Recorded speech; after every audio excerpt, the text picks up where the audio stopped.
নমস্কার, সুপ্রভাত। সূর্যটা ঝলমল করে উঠছে, একটা নতুন দিনের শুরু। আর শরীরটাও আজকে ভালো আছে, আপনাদের আশীর্বাদে ভালোই আছি, সুস্থ আছি অনেকটাই। তো শুরু হলো আজকের সীমার ন্যাচারাল ব্লগের আরও একটি নতুন পর্ব। তো দেখতে থাকুন পর্বটা, আশা করছি ভালো লাগবে। আর এখন সকালবেলা একটু চা করব। শরীর খারাপ হওয়ার পর থেকে দেখছি চিনি ছাড়া লিকার চাটা মুখে ভালো লাগছে, মুখটা কদিন ধরে তিতো হয়েছিল, তো একটু চা করব। আর সেই কালকে দুপুরে রান্না হয়েছিল, তাই অল্প ছিল, রাতে ভাগযোগ করে খাওয়া হয়েছে। এখন একটু সেদ্ধ ভাত করব। এই সকাল থেকে এই সমস্ত করব, খাওয়া দাওয়া হবে। তো সাথে থাকুন, পর্বটা আশা করছি ভালো লাগবে। আর নতুন বন্ধুরা চ্যানেলটি সাবস্ক্রাইব করে আমাদের বন্ধু হবেন। ভিডিওটি ভালো লাগলে লাইক কমেন্ট শেয়ার করার অনুরোধ রইল। আর পুরনো বন্ধুদের কাছে কৃতজ্ঞতা শেষ নেই, এতদিন ধরে আমাদের পাশে থেকে আমাদের জার্নিটাকে সাপোর্ট করার জন্য আমরা অন্তর থেকে আপনাদের সকলের কাছে কৃতজ্ঞ। আপনারা সত্যি আমাদের পরিবারের একজন হয়ে উঠেছেন। সুখে দুঃখে সব কিছুতে আপনারা খবর রাখেন, আগে আপনারাই জিজ্ঞাসা করেন কেমন আছো, কি হয়েছে, কি হচ্ছে, সব কিছুই।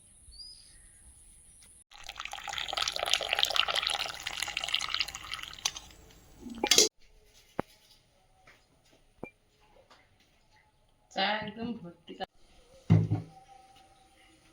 কালকাটা তোমার চিনি ছাড়া চা খাইয়েছি বলে আজ তুমি ভর্তি করে নিয়েছো চিনি ছাড়া 1 কাপ। তাহলে ভালো লেগেছিল? কালকের মুখে ভালো লেগেছে, এমনি আমি চিনি ছাড়া খাই না।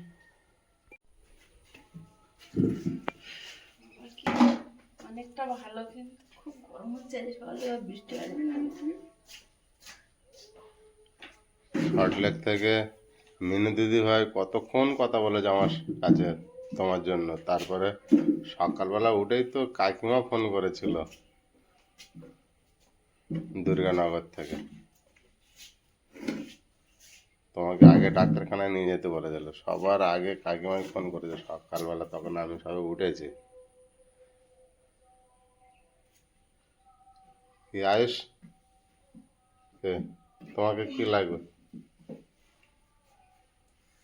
সংযুক্তা দিদিও তো এসএমএস করেছিল। আর সংযুক্তা দিদি ভাই এসএমএস করেছিল, আমি আবার ব্যাক করেছিলাম, তো যে তোমাকে ওষুধ এনে দিয়েছিলাম। আরো সবাই কমেন্টে খোঁজ নিয়েছে। সব দর্শক বন্ধুদের ভালোবাসা, তুমি তাড়াতাড়ি উঠে গিয়েছো। তুমি যেভাবে ভাবছিলাম কালকে বিকালে ডাক্তারখানায় যাবো, তো দেখি শরীরটা ওই গ্যাস, পেটে ব্যথা, আমি তো ভাবছিলাম সেই আগের মতো না আবার হয়ে যায়। ওইগুলো খেয়ে দেখছি শরীরটা ঠিক লাগছে, আর যাইনি। আর বিকাল থেকে বৃষ্টিও শুরু হয়েছিল। আয়ুষ একটু চা খাবে? আয়ুষের তো মন খারাপ হয়ে গেছিল, এই আগে একবার দেখেছিল 1 সপ্তাহ ভীষণ খারাপ হয়ে গেছিল। আমার শরীর খারাপ ছিল, তারপর স্কুলে যেতে পারিনি কতদিন। স্কুল থেকে বেরিয়ে গেছি, ভিডিওটা দেখছিলাম। ওর মা কেমন আছে। আর বাচ্চাদের এই বয়সটা না, মা ছাড়া খুব অসহায়। এরপরে আবার মা থাক না থাক অত।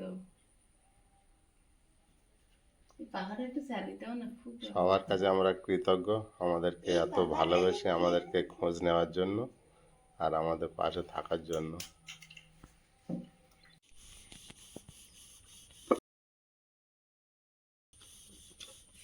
জল আনতে যাবো, 2 ব্যারেল জল আনি গাড়ি করে, একটু রাস্তা শুকনো হয়েছে।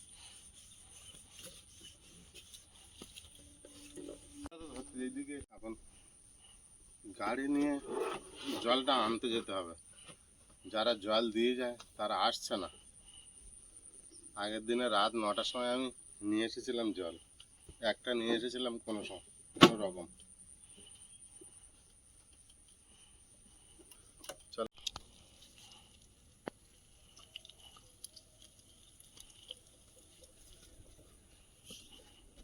রাস্তা শুকনো থাকলে কোনো সমস্যা নেই, জল আনাটা মাটির রাস্তা তো বৃষ্টি হলে তখন ফাঁকা হয়ে যায়, গাড়িটা নিয়ে যাওয়া একটু চাপ হয়ে যায়। জলটা যদি নিয়ে যেতে পারি তাহলে অনেক কমে হয়ে যায়। এবারে দিয়ে গেলে একটু বেশি দাম নেয়।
দাম বেশি করে কিনে রাখলে হয় না, এই যে শুকনো পড়েছে একসঙ্গে 4-5 তুলে নিয়ে এক্ষুনি একটা ড্রাম 200 টাকা করে দাম।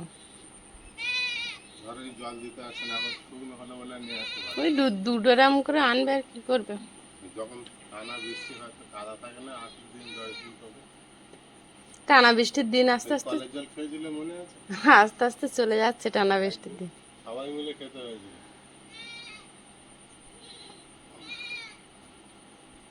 যাক 2 ড্রাম এনেছে, এখন 2-3 দিন চলবে।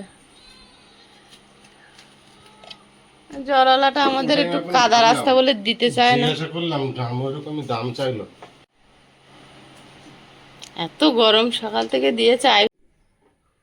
আলু সেদ্ধ, একটা ডিম ছিল সেদ্ধ দিয়েছি, আর একটা বেগুন ছিল ভেজেছি। আলু সেদ্ধটা মেখে নিচ্ছে। ওই নুনটা দে।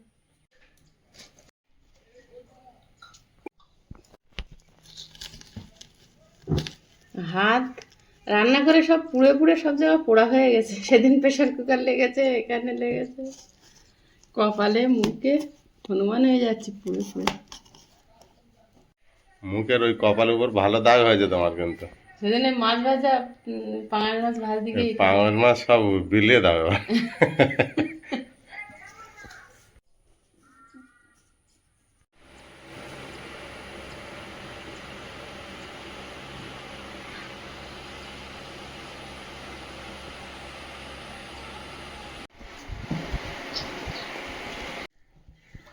অনেকেই বলে ভাত মেখে খেতে পারে না। থাক না, না খেতে পারলে কি আছে, আর একটু ছোটই থাক না, বড় তো হয়ে যাচ্ছে। এই দিনগুলো কি আর ফিরে পাবো? খেয়ে দেখো তো বাবা, কেমন হয়েছে মাখানাটা? দারুণ, এবার হাত দিয়ে খাও। একটু জল দাও।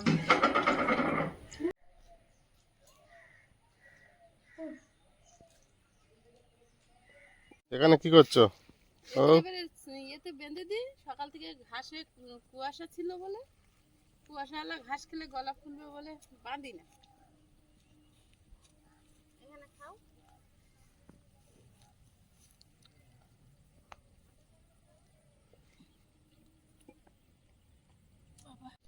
ওরে গা চুলকানো দেখলে? গা চুলকে ঢাল হয়ে পড়ে গেল যে। তুমি কি করছো এখানে? মাছ ধরছো? মাছ হচ্ছে? ওই ছিপটা তো হেভি জোগাড় করেছো। হ্যাঁ, এটা বকুল মেশর, বকুল মেশর, না বকুল দাদু। বকুল দাদু, তোমার দাদু। খুব সুন্দর ছিপ। মাছ হয়েছে? কোন এটা ফেল? শুনি তো একটা চ্যাং মাছ পেয়েছি। কি হয়েছে দেখি। একটা চ্যাং মাছ পেয়েছে।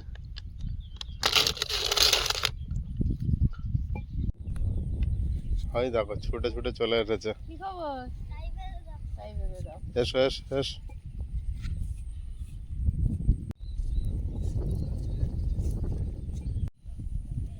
মাঠের ধারে ঘর তো, ছুটে চলে এসেছে। বেরোলেই মেন রাস্তা। তোমার পিছনের আকাশটা দেখো। পরিবেশ এখন আর দেখতে লাগবে না তোমার।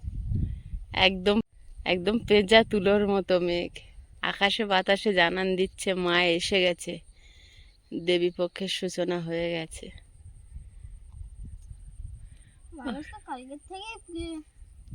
ঠাকুর দেখা আয়ুষের কিন্তু ইচ্ছা আজকে থেকেই ঠাকুর দেখতে যাওয়ার, শুধু আমার তোমার মা অসুস্থ হয়ে গেল, একটু সুস্থ হোক আর স্কুলটা করে এসো। দিন দিয়ে যাবো। আচ্ছা ঠিক আছে। স্কুল ছুটি কোথাও কোথাও কিন্তু কালো মেঘ দলা বেঁধেছে, চিন্তার মানে একটু একটু মনের কোণায় উঁকি দিচ্ছে চিন্তা, বৃষ্টি হতে পারে। আর এবার পূজায় যে বৃষ্টি হবে সেটাও বারবার খবরে বিভিন্ন আবহাওয়া দপ্তর জানাচ্ছে।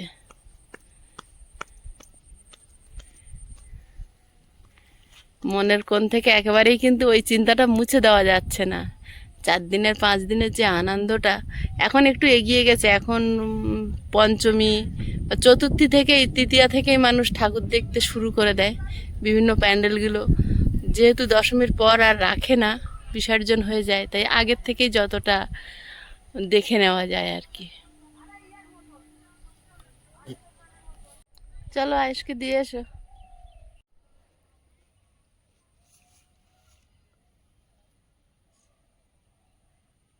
অনিতা মাসি নিয়ে মাথা মতো ভরে গেল, আগে এইদিকে খালি ছিল। কিন্তু সাদাগুলো কোথায় গেল? আমি তো এইটা ভেবে পাগল হয়ে যাচ্ছি। সাদা কাজ হচ্ছে না। সাদা কিন্তু রোবাই ছিল। আনতে গিয়েছিল, গাড়িটা বের করা আছে। তো আয়ুষের আজকের, আয়ুষ আজের কি সুখ। হ্যাঁ টাটা সোনা।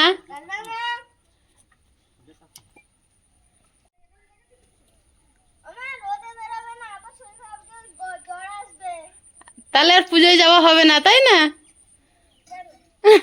মার জ্বর হলে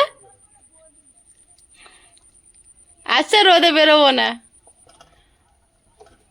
বাবা আমার সোনার কত চিন্তা।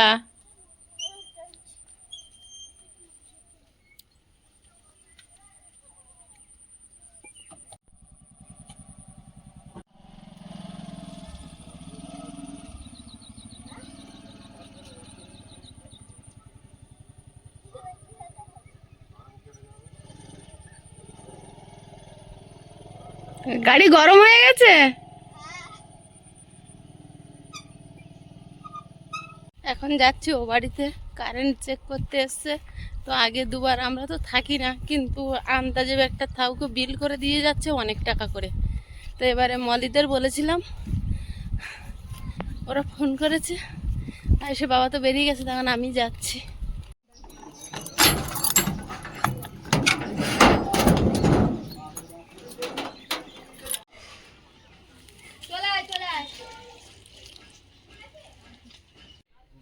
ঘরে মানুষ না থাকলে একদম ধুল পড়ে কি অবস্থা হয়ে যায়। একটু বর্ষাটা কমে গেলে, একদিন একটু শরীরটা ভালো হলে এসে সব কিছু আর কি গুছাবো, গুছিয়ে ঘরটা পরিষ্কার করব। কি অবস্থা হয়ে আছে এই ঘরটা। অনেক কষ্টে আমার গড়া ঘর, অনেক স্মৃতি, অনেক দুঃখের দিন এই ঘরে কাটিয়েছি, অনেক সুখের স্বপ্ন মনে নিয়ে।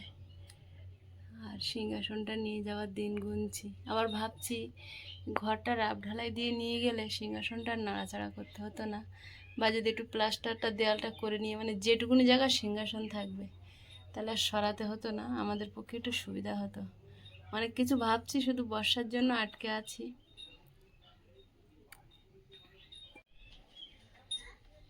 অনেক দিন হলো এ বাড়িতে আসি না, সে লাস্ট কবে একবার এসেছিলাম ভুলে গেছি। অনেক স্মৃতি জড়ানো এই ঘরটা পড়ে আছে।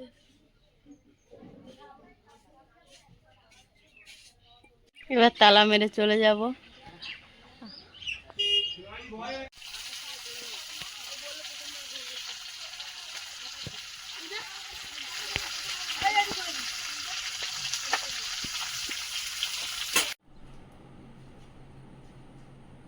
আমার কাকা অবশ্যই কাজে আছে মাঝে মাঝে। এখন কি করবো বলো তো? কি করবে? আমাকে বলবো না, হেভি একটা কাজ করবো এখন। ও বুঝতে পেরেছি, বুঝতে পেরেছি। ওটা তো আমি সকালে বলে রেখেছি, তোমার এখন করার কথা মনে উঠলো? আমি সেই সকালে কাপড় জামা বের করে রেখেছি, মানে সেই কপাল কাপড় জড়ানো। কথা হলো খারাপ বলো না। ও বাড়ি আজকেরে ঘুম পড়তো গামছা জড়িয়ে, ছেঁড়া লুঙ্গি জড়িয়ে জড়িয়ে এত বছর। আজকের এত কষ্ট করে ঘরটা বানালাম, সেই একই পরিস্থিতি। কাঠে ঘুন লাগে বলে, ঘুন পড়ে বলে আমি লোহার পাইপ আনলাম। পাইপটা একটা দোকানে কাটতে দিলাম, যাকে কাটতে দিলাম সে বারবার পাইপ ভালো না করে করে আমাকে তাল কাঠ আনালো। তাল কাঠ লাগানো 1-2 মাস না হইতে এত পোকা লেগে ঘুন লাগলো। এরকমটা হবে তো আশা করিনি। আমি আবার কি কাঠ মিস্ত্রি দিয়ে বাঁচিয়ে এনেছে, সে নিজে হাতে কাঠ বেচে দিয়েছে। সেই জায়গায় ঠিক এমন একটা কাঠে পোকা লাগলো, খাটের উপরে পড়ছে। এখানে অবস্থাটা শুধু একটা বালিশের কভার আমি নতুন লাগিয়েছিলাম, তার অবস্থা এই। এগুলো সব ঘুম। এই হচ্ছে অবস্থা আমাদের। এই কি গো, একটা মানুষ আসলেও যে এখানে শুতে দেবো সেও হবে না, এই পরিস্থিতি। মাঝে মাঝে একদিন ছাড়া ছাড়া এতটা করে ঘুম পড়ছে, আর আমি 2 দিন অসুস্থ ছিলাম। এই খাট গুছানো হয়নি, এমনি আয়ুষ শুধু পড়ে, এখানে তো কেউ শোয় না। তো সে যাই হোক, আয়ুষও 2 দিন আর এখানে আসেনি, তা এই অবস্থা। সারাদিনই পড়তে থাকে, আর ওকে এখানে দিতেও ভয় লাগে যে চোখে টোকে পড়লে তো অবস্থা আরো খারাপ হয়ে যাবে। এখন এই একটাই উপায়, কাপড়, একটাই উপায়, কাপড় জড়িয়ে দিতে হবে, ঘুম যাতে না পড়ে। সাবধানে ওঠো। কাপড় জড়াতে হবে, এটা মিস্ত্রিরা ভুল করেছে, এটা তখন জড়িয়ে দেয়নি বলে এটা আমার কাজ। হ্যাঁ, একবার জড়িয়ে দিত। তাই তো। হ্যাঁ, কটা ফালি করছো? অত ভাঁজ করছো কেন?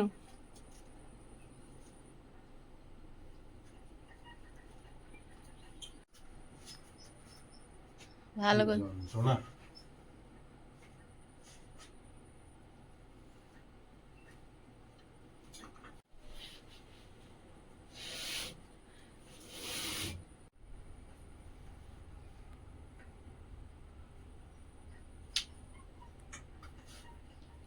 সাবধানে।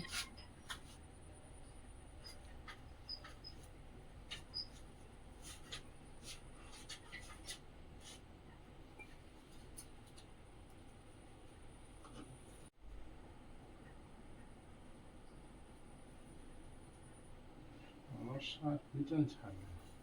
ওই পারেতে দিতে পারতে।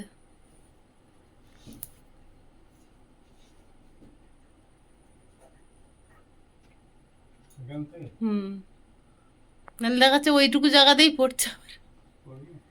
হ্যাঁ, পাশে করে নিতে পড়বে দেখে।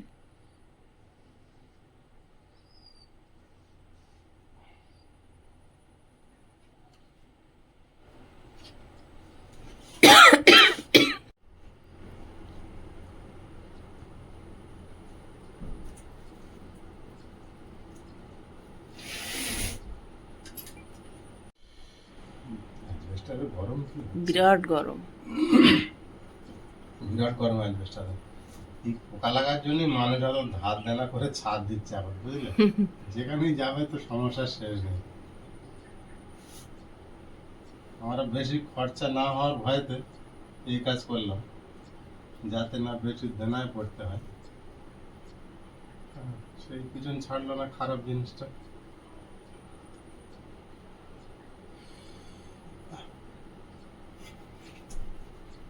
এই কানার এই কাঠটায় মনে হয় প্রচুর পরিমাণে ঘুণ।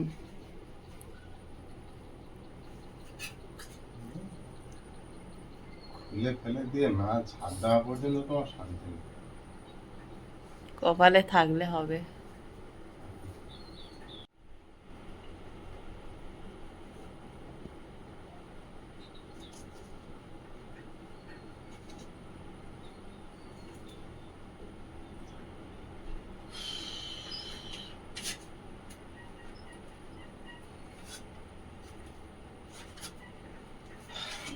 এটুকু সময় উঠেছে, ঘেমে গিয়েছি, দেখো দেখো। ঘেমে পুরো ভিজে গেছে। কোনো দর্শক বন্ধুরা লিখেছে না যে এরা গ্রিল লাগায় না, কাঁচের পাল্লা লাগায়। অ্যাকচুয়ালি কি হয়, এইগুলো যে আমরা এখনো গ্রিল লাগাতে পারি না। আর মেন ব্যাপার হয়েছে, এই যে পাল্লাগুলো আমি আজকের কিনে রাখি না, কম করে 5 বছর আগে কিনে রেখেছিলাম। লকডাউনের আগে। হ্যাঁ, লকডাউনের আগে। তখন আমি কলকাতায় যেতাম কাজে। তো যেখানে কাজ করতাম সেখানে একটা বাড়িওয়ালা এই পাল্লাগুলো খুলে বাদ দিয়েছিল, দিয়ে কাঁচের পাল্লা লাগিয়েছিল। তা আমি তখন ওখানে ছিলাম, তো আমি চেয়েছিলাম, আমার কাছ থেকে কোনো টাকা নেয়নি, এমনি দিয়ে দিয়েছিল। আমি শুধু গাড়ি খরচা করে কলকাতা থেকে নিয়ে এসেছিলাম তো কয়েকটা পাল্লা আর ওই কাঁচের পাল্লাগুলো। সেই হিসাবে ঘরে ছিল, কিনতে লাগেনি, ওই জন্য আগে ওগুলো সেট করে দিয়েছি। আর গ্রিল করতে গেলে তো ওগুলো এক্সট্রা টাকা দিয়ে কিনতে হবে, সেই জন্য ওটা আগে ছিল বলে আগে লাগিয়ে নিয়েছি। আবার যখন গ্রিলের পয়সা হবে তখন ভিতর দিয়ে সেট করে দেবে, হয়ে যাবে। এই হচ্ছে ব্যাপার। শুধু শুধু আপনারা ভুলভাল আমাদেরকে মাঝে মাঝে বাজে কমেন্ট করেন, তাতে আমাদের খুব খারাপও লাগে। সব কিছু মানুষের সমস্যা, আর সব কিছু করতে গেলে তো পয়সার প্রয়োজন হয়। দেখছেন তো আমরা দুজনে মিলে কত কষ্ট করে কি করছি, কোথায় ছিলাম আর কিভাবে এগিয়ে আসছে, আর কত আমরা চাপের মধ্যে আছি সেটা আমরাই জানি। মাঝে মাঝে আপনাদের কথাতে আমরা খুব মেন্টালিটি আঘাত পাই, কিন্তু কিছু কিছু যে দর্শক বন্ধু আছে তাদের ভালোবাসা, তাদের আশীর্বাদে আমরা আমাদের সামনে এগিয়ে যাওয়ার রাস্তা খুঁজে পাই। এই কাঠটা ভালো আছে, দেখাচ্ছে না, এটা এখন দেখা যাচ্ছে না, কিন্তু ওই কাঠটা বরাবর ওইটা ভর্তি। যেন আগুন, উপরে যেমন আগুন ফোটানো হচ্ছে। নেমে এসো দেখি, এইটা দেওয়ার পরে দেখা যাক আর পড়ছে কি। তারপরে আগে লাগাই একটা ঘরে, তারপর আবার পরীক্ষা করাবো কোনটা হচ্ছে। পরীক্ষা নিরীক্ষা হবে। বিশাল আমার পরীক্ষায় ব্যস্ত আছি। নামো। ওখানে গেলে তো মাথা গরম হয়ে যাচ্ছে। আর কিছু করার নেই। এই কাঠটা ভালো আছে, দেখাচ্ছে না, এটা এখন দেখা যাচ্ছে না, কিন্তু ওই কাঠটা বরাবর ওইটা ভর্তি। যেন আগুন, উপরে যেমন আগুন ফোটানো হচ্ছে। নেমে এসো দেখি, এইটা দেওয়ার পরে দেখা যাক আর পড়ছে কি। তারপরে আগে লাগাই একটা ঘরে, তারপর আবার পরীক্ষা করাবো কোনটা হচ্ছে। পরীক্ষা নিরীক্ষা হবে। বিশাল আমার পরীক্ষায় ব্যস্ত আছি। ওখানে গেলে তো মাথা গরম হয়ে যাচ্ছে। আর কিছু করার নেই।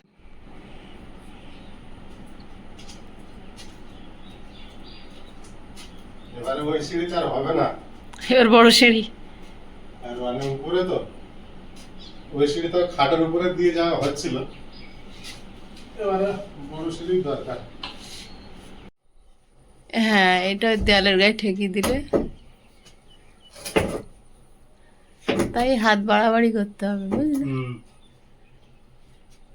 হয়ে যাবে, হয়ে যাবে। দেখো, আর জামা কাপড় তো রাখার জায়গা নেই, এই দড়ির টানায় রাখতে হয়, সব ঘুণ পড়ে এমন অবস্থা হচ্ছে, এমন বিশ্রী অবস্থা। চোখে পড়বে কিন্তু। জুতো পায়ে দিয়ে উঠেছ, সাবধানে।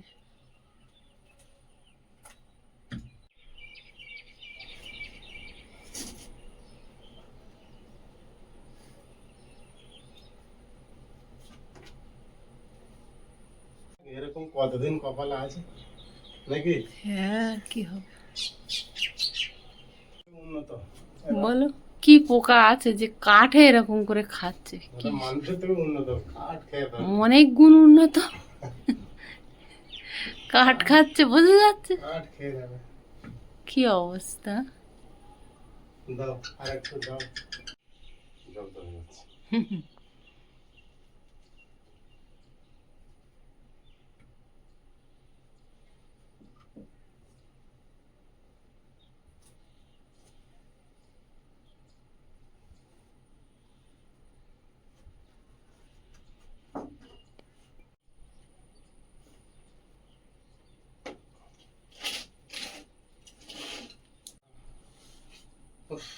দেখো, এত কষ্ট করে লাগিয়ে যদি কমে।